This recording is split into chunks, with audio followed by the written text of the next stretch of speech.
हाय। आज की वीडियो में वेलकम, जहाँ पर हम कॉम्प्लेक्स नंबर्स पर बात कंटिन्यू करेंगे। कॉम्प्लेक्स नंबर्स पाइथन में बिल्ट इन कॉम्प्लेक्स क्लास से डिफाइन किए जाते हैं और ये एक डेटा टाइप है। आप हमेशा हेल्प से डॉक्यूमेंटेशन भी चेक कर सकते हैं। अगर हम हेल्प कॉम्प्लेक्स क्लास पे देखते हैं जो कि बिल्ट इन है, हमें यहाँ पर कुछ भी इंपोर्ट करने की ज़रूरत नहीं होती है। हम यहाँ पर डेसिमल्स की बजाय बल्कि जहाँ पर हम बिल्कुल सिंपल वैसे ही आप चेक कर सकते हैं। यहाँ पर हमारे पास कॉन्स्ट्रक्टर्स भी होते हैं। फॉर एग्जांपल अब अगर हम यहाँ पर कॉन्स्ट्रक्टर्स देख लेते हैं तो हमारे पास कॉन्स्ट्रक्टर में रियल और इमेजिनरी पार्ट होता है और दूसरे अल्फाज में complex numbers by default rectangular coordinates का इस्तेमाल करते हैं। हम कुछ इस तरह से कह सकते हैं a is equal to complex 1, 2 और फिर हम यहाँ पर एक कॉम्प्लेक्स नंबर्स को क्रिएट करने का लिटरल वे भी यूज़ कर सकते हैं जो कि हमारे पास वन रियल पार्ट प्लस 2 होगा और इसके बाद हम लेटर जे का इस्तेमाल कर सकते हैं और लेटर जे हमारे पास यहाँ पर एक इमेजिनरी पार्ट के लिए यूज़ होता है। हम ये एक लेटर जे इमेजिनरी पार्ट के लिए इस्तेमाल कर सकते हैं और ये आपके पास जे कैपिटल भी हो सकता है। ये लोअर केस या फिर अपर केस दोनों तरीके से इस्तेमाल किया जाता है। हम यहाँ पर लोअर केस से काम कर रहे हैं, इससे फ़र्क नहीं पड़ता है। और ऑफ कोर्स हम यहाँ पर इनको कंपेयर कर सकते हैं। अगर हम यहाँ पर इनको कंपेयर करें तो इनको सेम ही होना चाहिए। जब हम यहाँ पर a is equal to equal जब हम इसको करेंगे तो ये हमें इस केस में ट्रू रिटर्न होगा और ये हमें इस केस में ट्रू रिटर्न होगा जो कि हमेशा इसे ट्रू ही रिटर्न होना चाहिए।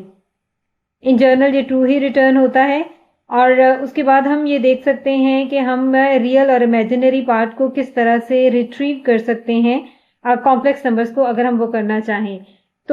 हम इस चीज़ पर अगर नज़र डालें तो हम सिंपली इसको इसी तरह से कहेंगे a डॉट रियल, यानी हम यहाँ पर रियल पार्ट ऑफ a को रिटर्न करना चाह रहे हैं तो a डॉट रियल से हम करेंगे और इसके साथ ही हम इसकी इंस्टेंट प्रॉपर्टी भी देख लेते हैं साथ साथ।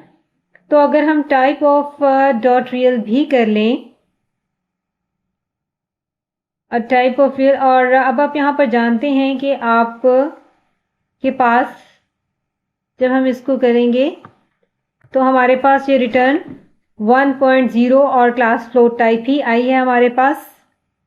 और इसी तरह से अब हम यहाँ पर इमेजिनरी पार्ट को भी कर सकते हैं, यानी 1.0 हमारे पास एक इंटीजर ही है लेकिन कॉम्प्लेक्स नंबर्स हमारे पास एज अ फ्लोट स्टोर होते हैं। रियल और इमेजिनरी पार्ट के एज अ फ्लोट स्टोर हो रहे होते हैं और हमारे पास ये अप्रॉक्सीमेशन के प्रॉब्लम्स आते हैं, जैसा कि हमने पहले भी फ्लोट्स के साथ अप्रॉक्सीमेशन के प्रॉब्लम्स को फेस किया है।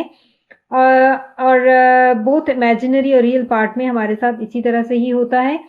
हम यहाँ पर ये कह सकते हैं कि जब हम इन चीज़ों को दोबारा देखेंगे, पहले हम देख लेते हैं कि imaginary part of a number of a complex number अगर हम देख लें यहाँ पर और साथ ही हम उसका टाइप भी चेक कर लें, ये श्योर करने के लिए कि ये फ्लोट ही हैं, ये एज अ फ्लोट ही काम करते हैं। और इंस्टेंट प्रॉपर्टी हम यहाँ पर हमने इसकी देखी तो अब हम ये हमारे पास इमेज दिस वे 2.0 और क्लास हमारे पास फ्लोट ही आई है। अब इसके साथ हम ये भी कह सकते हैं कि हम इसकी इंस्टेंट प्रॉपर्टी कॉन्जुगेट जो इसे कहते हैं वो भी हम अगर चेक कर लें तो हम देख सकते हैं कि हमें यहाँ पर एक कॉम्प्लेक्स कॉन्जुगेट रिटर्न होगा।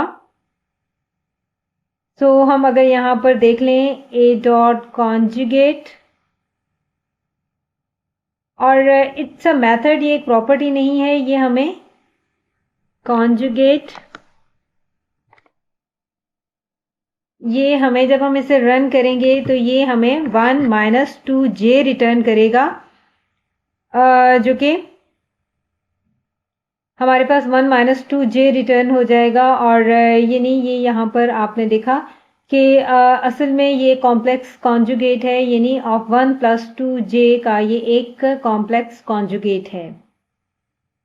नाउ हम कुछ स्टैंडर्ड अरिथमेटिक ऑपरेटर्स भी रखते हैं जिनका हम इस्तेमाल कर सकते हैं। सो प्लस, माइनस, डिवीजन और डिफरेंट इस तरह के काम जिनके साथ हम वही एक्सपेक्ट करते हैं जो कि हम कॉम्प्लेक्स नंबर के साथ कर सकते हैं।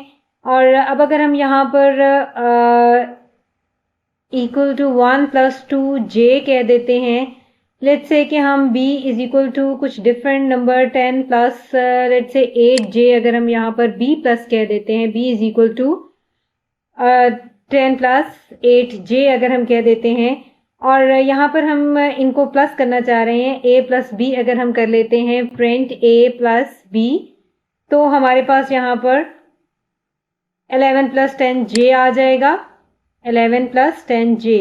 और इसी तरह से हम a टाइम्स b भी प्रिंट कर सकते हैं, a टाइम्स b, और हम इसको भी इस तरह से -6 + 28j आ गया, और इसी तरह से हम यहाँ पर print a divided by b भी कर सकते हैं, और ये भी हमारे पास इसी तरह से रिस्पॉन्ड आ जाएगा। सो हमारे पास ये तमाम पॉसिबिलिटीज़ हैं जो कि हम स्टैंडर्ड अरिथमेटिक की ये तमाम पॉसिबिलिटीज़ हमारे पास यहाँ मौजूद होती हैं। और इसके अलावा अब हम पॉवर्स के साथ भी काम कर सकते हैं। और अब अगर हम कहें कि स्क्वायर फॉर एग्जांपल 2 स्क्वायर्ड हम कर देते हैं, तो अब यहाँ पर हमें -3 + 2j हमारे पास, -4j हमारे पास आ गया है, एंड सो ऑन। इसी तरह से हमारा ये काम होता है। तो अरिथमेटिक स्टैंडर्ड अरिथमेटिक ऑपरेटर्स हमारे पास इसी तरह से ही काम करते हैं जैसा कि हम उनके साथ एक्सपेक्ट कर रहे होते हैं। और लेकिन अगर हम बात करें डिव एंड मॉड ऑपरेटर की, तो वो यहाँ पर काम नहीं करते हैं, यानी यहाँ पर कॉम्प्लेक्स नंबर्स में वो डिफाइन नहीं किए जाते। और अब अगर हम उनको ट्राई करें भी तो हमें उनका कोई रिस्पॉन्स नहीं मिलता है। आप देखें कि हमें यहाँ पर एरर मिल सकता है, या फिर इसी तरह से हमें कोई रिस्पॉन्स नहीं मिलेगा। और अगर हम floor of the complex numbers भी लेना चाहें तो भी हमें कुछ हमारे साथ इसी तरह से होगा। रिमेंबर हमने ये बात की थी कि डिव ऑपरेटर को फ्लोट्स के ज़रिए ही डिफाइन किया जाता है, यानी ये एक फ्लोर डिवीजन है, और एसेंशियली यहाँ पर यही होता है कि ये इस तरह से काम नहीं करते हैं। यहाँ पर ये अगर हम डिव मॉड ऑपरेटर मॉड की बात करते हैं तो वो भी यहाँ काम नहीं करता है, यानी हम यहाँ पर मॉड कॉम्प्लेक्स नंबर्स नहीं ले सकते हैं। ऑफ कोर्स मॉड फंक्शन हमारे पास यहाँ पर नहीं काम करेगा, और हमारे पास डिव मॉड ऑपरेटर भी यहाँ पर इम्प्लीमेंट नहीं हो सकेगा। अगर हम उसकी फंक्शन की डिमांड करते हैं तो वो भी हमारे पास उसमें भी एरर आ जाएगा। और अगर हम इसे चेक करते हैं तो ये इसमें हमारे पास एरर आ जाएगा। सो अब हम इस पर दोबारा नज़र डाल देते हैं। जो हमने इक्वल टू की बात की थी, तो उसके लिए अगर हम ले लेते हैं a इज इक्वल टू, हमने यहाँ पर 0 1 j ले लिया, और यानी ये इसको इसी तरह से सपोर्ट किया जाएगा। अगर हम यहाँ पर इसी तरह से आगे ले लेते हैं, इसको फॉर्मेट देख लेते हैं हम, जो कि हमारे पास कॉम्प्लेक्स नंबर्स को यानी ये इस तरह से सपोर्ट करेगा। लेकिन यहाँ पर कुछ जो केवियट्स होते हैं वो अगर हम देखना चाहें तो हम इस तरह से कहेंगे a इज इक्वल टू, हमने यहाँ पर 0.1 j लिया, और अब अगर हम इसका फॉर्मेट देख रहे हैं तो हम इसको कुछ इस तरह से डिफाइन करेंगे।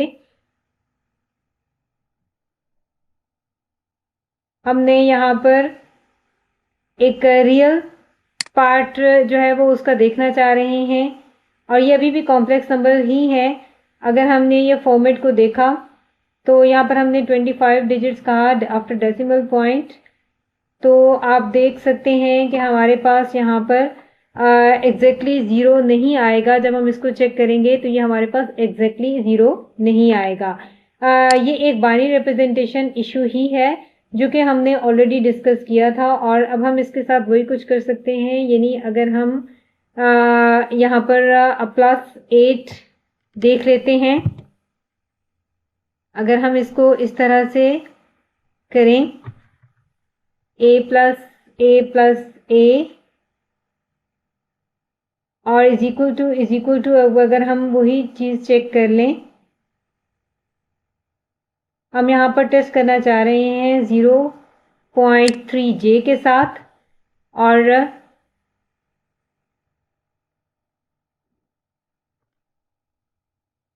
हम अगर इसका रिस्पॉन्स हमने देखा तो हमें यहाँ पर इसका रिस्पॉन्स फॉल्स मिल चुका है।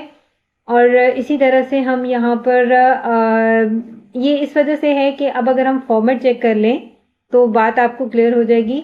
लेट्स सी फॉर्मेट, हम दोनों को अगर फॉर्मेट देखते हैं और हम यहाँ पर कह देते हैं a+a+a, और अब हम यहाँ पर इसको इमेजिनरी पार्ट ऑफ डेट से ही कंपेयर कर रहे हैं, तो हम इसको वैल्यू देखेंगे। और अगर हम इसको फॉर्मेट के थ्रू चेक करें, प्रिंट कर लें हम इसको फॉर्मेट के थ्रू,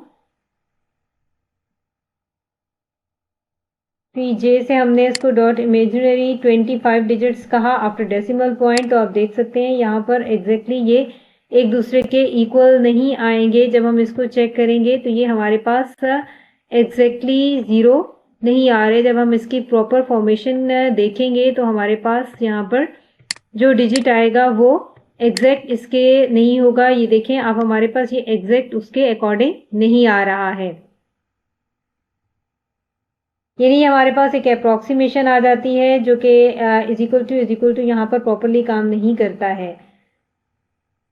और इसी तरह से हम इसको फिक्स करने की कोशिश करेंगे, लेकिन एसेंशियली हम यही कहेंगे कि हम ये हमारे पास फ्लोट्स की अप्रोच सेम होती है। और फ्लोट्स को मेजर करने के लिए हम क्लोज टू नंबर देखते हैं कि वो एक दूसरे को, जो हमने डेफिनेशन पढ़ी थी, तो हम इनको इक्वल और नॉट ही कंसिडर कर लेते हैं। हम इस चीज़ को मज़ीद डिटेल में आगे चलकर देखेंगे। और अगर हम दोनों का फॉर्मेट चेक करते हैं तो हमारे पास ये आता है रिजल्ट के दोनों एग्जैक्टली एक दूसरे के इक्वल टू नहीं होते हैं। हमारे पास ये एक फाइनाइट बाइनरी रिप्रेजेंटेशन आ जाती है जो कि अप्रॉक्सीमेशन है, और ये इसीलिए हम कहते हैं कि इक्वल इक्वल यहाँ पर काम नहीं करता है। हम इस चीज़ को दोबारा देखेंगे कि यहाँ पर हम इसको फिक्स किस तरह से कर सकते हैं। और अब अगर हम देख लें आगे, नेक्स्ट चीज़ जो हमारे पास है वो सी मैथ लाइब्रेरी है। और यहाँ पर हम फ्लोट्स के साथ डील कर रहे हैं, और अगर आप मैथ लाइब्रेरी देखें तो हम मैथ लाइब्रेरी भी इंपोर्ट कर सकते हैं। और हमारे पास यहाँ पर स्टैंडर्ड मैथ लाइब्रेरी है, और हम इसको चेक कर सकते हैं सी मैथ डॉट स्क्वायर रूट से कि हमारे पास उसका क्या रिजल्ट आता है, और हमारे पास वो एक राइट रिजल्ट आ जाता है। और इसी तरह से हम अगर देख लेते हैं square root c math dot पाई, अगर हम चेक कर रहे हैं तो वो भी हमारे पास एग्जैक्ट रिप्रेजेंटेशन हमारे पास इस चीज़ की भी 3.14 आ जाती है। और इसी तरह से अगर हम सी मैथ लाइब्रेरी भी देखें तो वो भी हमारा बिल्कुल इसी के सिमिलर है। और ये हमें लेकिन यहाँ पर ये कॉम्प्लेक्स नंबर्स को डिफाइन करती है। इसीलिए अब अगर हम यहाँ पर इसको चेक करते हैं, अगर हम यहाँ पर प्रिंट कर लेते हैं square root c math dot square root of pi, तो ये हमें यहाँ पर एग्जैक्ट आंसर देगा। लेकिन अगर हम यहाँ पर इसको चेक करते हैं सी मैथ डॉट पाई को अगर हम चेक करते हैं तो ये हमारे पास तमाम फंक्शंस को हमें रिस्पॉन्ड करता है। लाइक अगर ट्रिग्नोमेट्रिक फंक्शन है, हाइपरबॉलिक है, और वो तमाम फंक्शंस यहाँ पर ये प्रॉपरली काम करेंगे। और अगर हम उनमें से कुछ देख लें तो हम यहाँ पे पाई से ही अगर स्टार्ट करें, और तो हमने यहाँ पर देखा कि उसकी एग्जैक्ट रिप्रेजेंटेशन आई। अगर हम यहाँ पे टाइप सी मैथ डॉट पाई देखना चाहें तो हम ये सोच रहे होंगे कि हमारे पास एक कॉम्प्लेक्स नंबर आएगा, और अगर हम इसकी टाइप को चेक करते हैं तो हमारे पास आंसर आता है नो, ये एक हमारे पास कॉम्प्लेक्स नंबर नहीं, ये एक फ्लोट है। पाई जो हमारे पास सी मैथ मॉड्यूल में है वो भी हमारे पास मैथ मॉड्यूल में भी सेम चीज़ आती है, और ये हमारे लिए कॉम्प्लेक्स नंबर्स को उस तरह से इंपोर्ट नहीं करता। अब अगर हम यहाँ पर देख लेते हैं कि हम कॉम्प्लेक्स नंबर्स के साथ अगर डील करें तो ये मैथ लाइब्रेरी हमें इंपोर्ट नहीं करना पड़ती है। मैथ मॉड्यूल हमारे लिए ये गेट पाई कर लेता है, क्योंकि फंक्शंस जो कि हमारे पास मैथ मॉड्यूल में होते हैं वो यहाँ पर कॉम्प्लेक्स नंबर्स में काम नहीं करते हैं, जो कि हमने अभी देखा। अब अगर हम यहाँ पर कर लेते हैं इज इक्वल टू 1+2j, और हम इसको अगर कोशिश करें कि मैथ से स्क्वायर रूट हम यहाँ पे देखना चाहते हैं तो हमें पता चलता है कि अगर हम इसको सी मैथ डॉट स्क्वायर रूट करें तो हमारे पास इसकी प्रॉपर आंसर आ जाता है। सी मैथ डॉट स्क्वायर रूट अगर हम करते हैं तो ये हमारे पास प्रॉपर आंसर आ जाता है। लेकिन अगर इसकी जगह हम इसको करना चाहें मैथ डॉट स्क्वायर रूट, तो वो हमारे पास एग्जैक्ट रिस्पॉन्स नहीं करता और वो आपके पास प्रॉपर उस चीज़ को आंसर नहीं करता है, जो कि हमें ये बताता है कि ये एक कॉम्प्लेक्स को फ्लोट में कन्वर्ट नहीं करेगा। कॉम्प्लेक्स के पास 2 पार्ट्स हैं और ये एक वेक्टर की तरह है। अगर आप रेक्टेंगुलर कोऑर्डिनेट्स की बात कर रहे हैं तो अगर आप ये कहते हैं कि ये सिंगल नंबर के साथ काम करे तो ऐसा नहीं होगा। हम सी मैथ डॉट स्क्वायर रूट देखते हैं तो वहाँ पे कॉम्प्लेक्स स्क्वायर रूट हमारे पास सेम आंसर आ जाता है। यानी ये कि हम दूसरे फंक्शंस के साथ भी इसी तरह से काम कर सकते हैं, वो भी हमारे पास सी मैथ में अवेलेबल होते हैं, सी मैथ लाइब्रेरी में। और ये स्पेशली कॉम्प्लेक्स नंबर्स को सॉल्व करने के लिए होते हैं, लेकिन आप यहाँ पर math library in general use नहीं कर सकते हैं। सो मैथ लाइब्रेरी में कुछ और फंक्शंस हैं जिसमें इंटरेस्ट हो सकता है कि किस तरह से हम एक rectangular to polar coordinates conversion कर सकते हैं। सो बाय डिफ़ॉल्ट अगर हम यहाँ पर बात करें कि कॉम्प्लेक्स नंबर्स रेक्टेंगुलर कोऑर्डिनेट्स के तौर पर स्टोर किए जाते हैं रियल और इमेजिनरी पार्ट के लिए फ्लोट का इस्तेमाल करते हुए, लेकिन बहुत दफ़ा हम पोलर कोऑर्डिनेट्स के साथ काम करना चाहते हैं कॉम्प्लेक्स नंबर के पर काम करते हुए, और हम एक कॉम्प्लेक्स नंबर यहाँ पर ले सकते हैं, एक रेक्टेंगुलर और फिर एक एंगल ले सकते हैं फेज या फिर आर्गुमेंट उस कॉम्प्लेक्स नंबर का सी मैथ डॉट फेज मैथड का इस्तेमाल करते हुए। तो चलें अगर हम यहाँ पर एक्चुअली इस फेज को जान लें तो हम ये कह सकते हैं कि कॉम्प्लेक्स नंबर हम कह सकते हैं इज इक्वल टू, अगर हम यहाँ पर कहते हैं a is equal to complex number हम कह लेते हैं 1 प्लस 1j। और अब अगर हम यहाँ पर ये जानना चाह रहे हैं कि कॉम्प्लेक्स नंबर 45 डिग्री एक एंगल पर रियल एक्सिस के एंगल पर है और हम उसको लेंथ में हमारी वैल्यू स्क्वायर रूट ऑफ 2 में जो है उसका जो कि एक जस्ट इक्विवेलेंट डिस्टेंस है, और हम सी मैथ डॉट फेज ए अगर कहते हैं तो यहाँ पर वैल्यू कुछ इस तरह से आएगी फेज ए। तो यहाँ पर ये मैथ हमें कुछ इस तरह से अप्रॉक्सीमेटली हमारे पास इस तरह से वैल्यू आएगी 0.78। और इसी तरह से अगर हम यहाँ पर यूं कह देते हैं प्रिंट सी मैथ डॉट पाई ओवर 4, तो ये भी हमारे पास उसी तरह से ऑलमोस्ट सेम रिस्पॉन्ड आएगा, जो कि ऑलमोस्ट सेम थिंग है। और अब अगर हम यहाँ पर कहें कि अगर हम एंगल किस तरह से बना सकते हैं जब हम एक रेक्टेंगुलर टू पोलर जाते हैं, और हम इक्विवेलेंट डिस्टेंस किस तरह से हासिल कर सकते हैं, तो वो हम बात करेंगे कि हम एक जस्ट एब्सोल्यूट मेथड का इस्तेमाल करते हैं, ABS, just ABS absolute method का इस्तेमाल कर सकते हैं। हमें यहाँ पर ये एक मैथ या मैथ लाइब्रेरी का इस्तेमाल नहीं करना होता है, सी मैथ फ्लोट का इस्तेमाल हम नहीं कर रहे हैं, जस्ट ABS एब्सोल्यूट का इस्तेमाल करते हैं। और जब हम एब्सोल्यूट का इस्तेमाल करते हैं तो हमारे पास ये एब्सोल्यूट एफ प्लेन एक एब्सोल्यूट मेथड है और ये एक बिल्ट इन पाइथन मेथड है, और ये उसी तरह से कॉम्प्लेक्स नंबर्स के साथ काम करता है जिस तरह से हम, यानी ये एक पॉलीमॉर्फिक है और ये कॉम्प्लेक्स नंबर्स को बिल्कुल करेक्टली हैंडल करता है। जब हम इसमें पासिंग करते हैं तो एसेंशियली इक्विवेलेंट नॉर्म आपको हासिल हो जाता है जो कि हमारी वैल्यू है, और ये एक 1.414 ही है जो कि हम एक्सपेक्ट कर रहे थे, यानी स्क्वायर रूट ऑफ 2। और अब हम पोलर से रेक्टेंगुलर भी जा सकते हैं जो कि हमारे पास मैथ मॉड्यूल में है, और ये एक फंक्शन है जो कि रेक्ट कहलाता है, और यहाँ पर 2 पैरामीटर्स होते हैं, यानी ये एक r और एक फाई ले लेता है, और इसके पास एक दूसरी वैल्यू होती है, और हम यहाँ पर कुछ इस तरह से लेंगे। हम यहाँ पर अगर मैथ डॉट स्क्वायर रूट ले लेते हैं रेक्ट फंक्शन के जरिए, c math dot rect math dot square root of 2 हम ले लेते हैं और हम इसको करते हैं, यानी हम यहाँ पर उतना ही क्लोज नंबर लेना चाह रहे हैं जितना कि हम ले सकते हैं। तो फिर हम एक एंगल के लिए पाई ओवर 4 ले लेंगे और पाई ओवर 4, और जब हम यहाँ पर यानी ये कह सकते हैं कि मैथ यहाँ पर हम जब पाई ओवर 4 हम ले लेंगे और हम यहाँ पर math dot pi divided by 4 हमने कहा, हम यहाँ पर देखें क्या लिया, हमें क्या हासिल हुआ। तो हमारे पास ये आ गया है 1 प्लस 1 जे, जो कि हम ये नहीं कह सकते कि ये नहीं, जो कि स्क्वायर रूट ऑफ 2 ही है, और ये एक फाइनाइट रिप्रेजेंटेशन नहीं है, क्योंकि ये एक ना ही एक डेसिमल रिप्रेजेंटेशन है। और इसी तरह से हमारे पास पाई के साथ भी यही सेम रिप्रेजेंटेशन आती है, यानी पाई भी फाइनाइट रिप्रेजेंटेशन नहीं रखता, इसीलिए पाई ओवर 4 भी नहीं रखता। लेकिन हम काफ़ी क्लोज इनफ होते हैं, और हम यहाँ पर क्लोज इनफ टू 1 प्लस जे देख सकते हैं। और इसी तरह से हम convert from polar two rectangular coordinates को कर सकते हैं करेक्ट फंक्शन का इस्तेमाल करते हुए सी मैथ मॉड्यूल में से।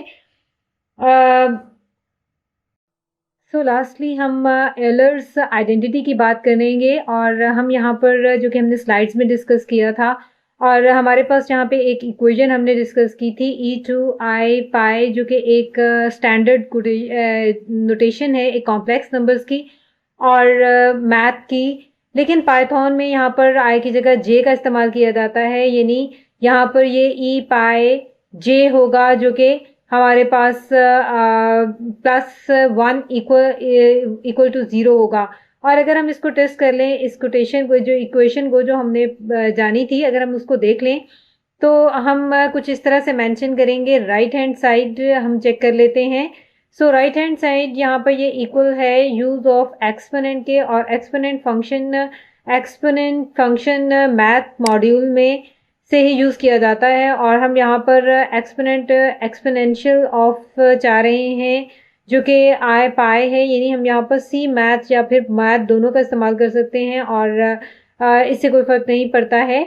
यहाँ पे हम एक प्योर इमेजिनरी नंबर जानना चाह रहे हैं, इस वजह से हम यहाँ पर इसका इस्तेमाल करेंगे। सो हम यहाँ पर कॉम्प्लेक्स